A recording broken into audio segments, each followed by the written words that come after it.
Hammaga salom do'stlar. Sizlar bilan Kamina Talvat Mahmudjonov va bu Parvoz kanali.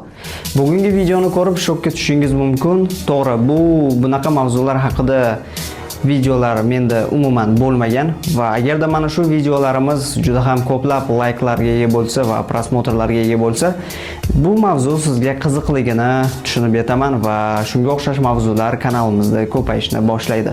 Nima uchun bugungi videodan siz shokka tushishingiz mumkin? Sababi bizga oldinlari ideal, toza deb ta'riflangan SSR paytida qotilliklar, manyaklar, vahshiy seriyali qotillar bo'lgan. Va aynan o'sha paytlari SSR bunday yangiliklarni, bunday ma'lumotlarni oshkora qilishni taqiqlab qo'ygan. Bugungi videoda siz bilan Sovet ittifoqidagi shafqatsiz va seriyali qotillar haqida gaplashamiz. Sizni ko'p kuttirmagan holda biz videoni boshladik. SSR rasman jinoyatchilar yo'q deb e'lon qilgan. Bu yerda davlatning pozitsiyasi aniq. Lekin bu gaplar ortida jonli odamlar, qurbonlar va qo'rqinchli hikoyalar yashiringan. Qotilliklar bo'lgan, qotillar bo'lgan.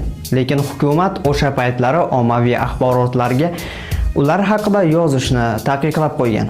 Natijada oddiy xalq hech narsadan xabardor emas, qotillar esa yurgan yo'lidan o'ziga yangi qurbonlarni izlab yurishgan.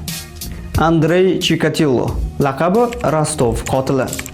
16 oktyabr 1936-yil Ukrainada tug'ilgan. 1978-yildan 1990-yillarda kamida 53 kishini, asosan bolalar va ayollarni o'ldirgan.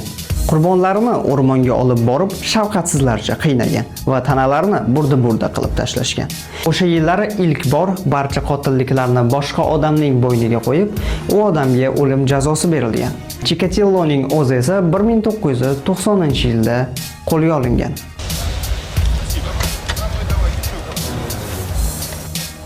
He came quietly, without protest. Ya'ni shuncha yil davomida u ozodlikda yurgan. Asosan u jinsiy aloqa uchun o'z qurbonlarini tanlagan. Aynan shuning uchun uning qurbonlari ayollar va yosh bolalar bo'lgan.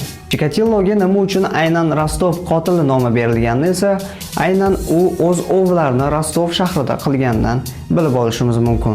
Bu yerda uning ishlari o'xshab ketishiga u o'qituvchi bo'lib ishlagani ham katta yordam bergan deb o'ylayman.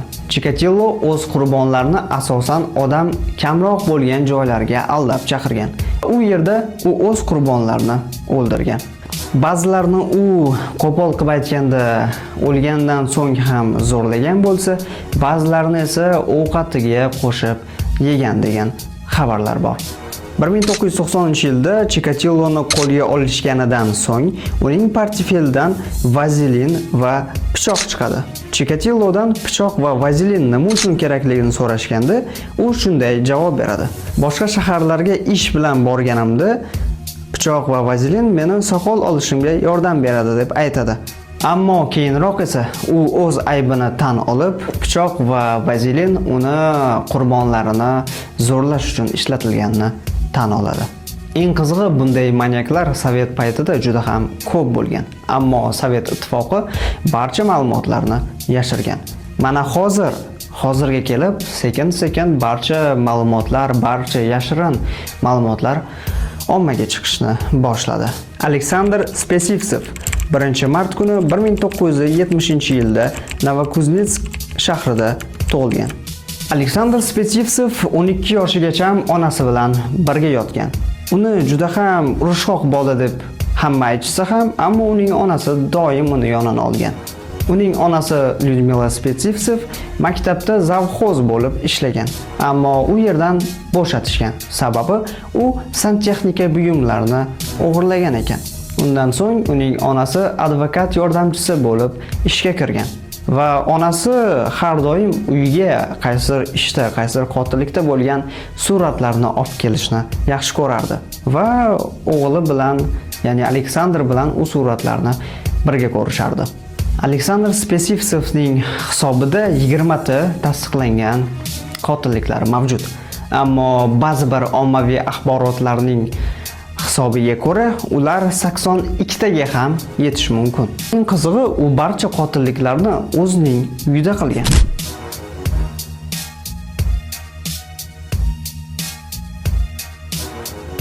Bu ishda qurbonlarni topib berish uchun esa uning onasi yordam bergan. Keyinchalik onasini ham sud qilib qamashgan. Va uning birinchi qotilligi aynan psixbolnitsadan chiqqandan so'ng 20 yoshli qiz bo'lgan. Uning asosiy qurbonlari asosan 3 yoshdan 14 yoshgacha bo'lgan bolalar bo'lgan. Spesifsev nechta odam o'ldirgani hech kimga ayon emas. Ammo uning uyini tintuv qilishganda 40 tadan ortiq yuvelir buyumlar va 80 tadan ortiq qon tekkan bolalar kiyimlari bo'lgan.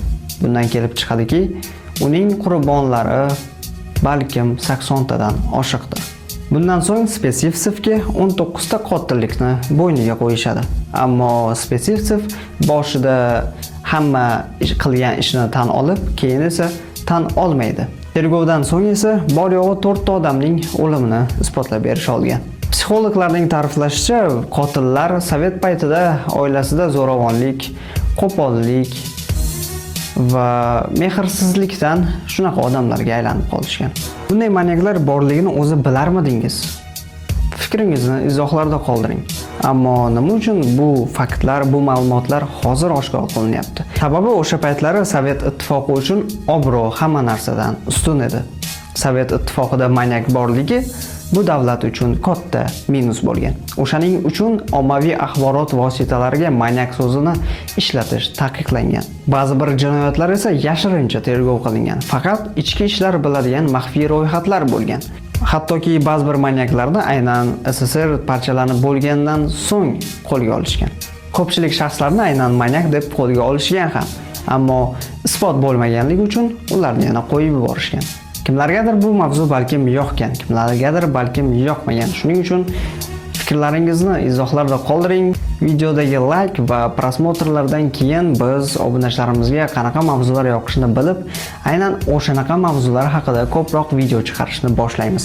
Siz bilan xayrlashmaymiz, shunchaki keyingi videolargacha ko'rishguncha deb qolamiz. Sog' bo'ling, salomat bo'ling.